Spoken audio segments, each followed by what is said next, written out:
Hello. हां, नमस्कार. मी प्रसाद चोरगे बोलतोय. हां, मी जाहिरात वाचली तुमची नोकरी संदर्भातली, म्हणून मी तुम्हाला फोन केला. नाही, शिक्षण म्हणजे 12वी पास आहे मी, पण मी एका दुकानामध्ये.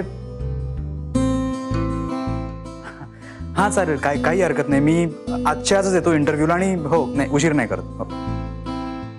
थँक्यू.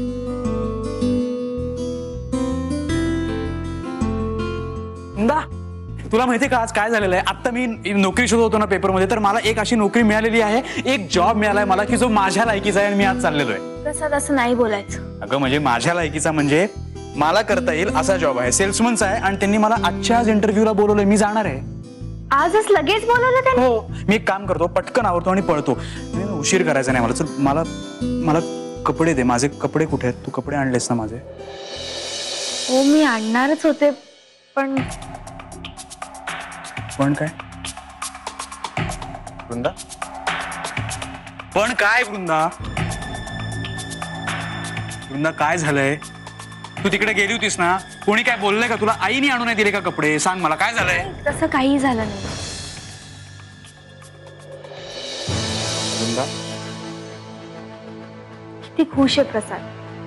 आयुष्यात पहिल्यांदा स्वतःच्या पायावर उभं राहण्याचा प्रयत्न करतोय. इंटरव्ह्यूला चाललाय, पण घरात घडलेल्या तमाशाबद्दल सांगून मी याच्या आनंदावर विरजंत घालणार नाही ना.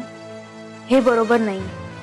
मायनस खूप हळवा आहे. रस्ताभर हाच विचार करत बसेल आणि मग त्याचा त्याच्या इंटरव्ह्यूवर परिणाम होईल. नको. त्यापेक्षा आत्ताच खरं न सांगणं योग्य राहील.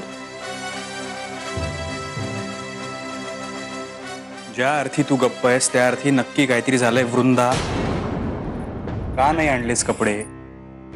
अरे नाही, मी बॅग आणतच होते, पण तेवढ्यात आई दिसले आणि मग मला खूप ऑकवर्ड झालं प्रसाद. ऑकवर्ड काय व्हायचंय? तू तुझे कपडे आणलेस ना, मग माझेही आणायचेस. हो, पण नाही म्हणजे मी या अशा कपड्यांवरती जाऊ इंटरव्ह्यूला? रात्रभर हे कपडे घालून झोपलोय मी, चुरगळलेत सगळे. असं जाऊ मी इंटरव्ह्यूला? तू एक काम कर, आंघोळीला जा आणि तोवर मी हा धुवून वाळत घालते. नाही, राहू दे. हे बघ, तुम्हाला काहीतरी खायला कर, मला उशीर होईल. मी जाऊन आवरतो.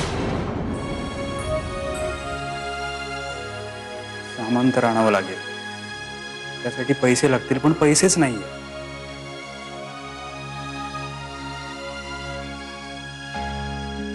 प्रसाद, तू आता दुसऱ्या कुठल्याही गोष्टीचं टेन्शन घेऊ नकोस प्लीज.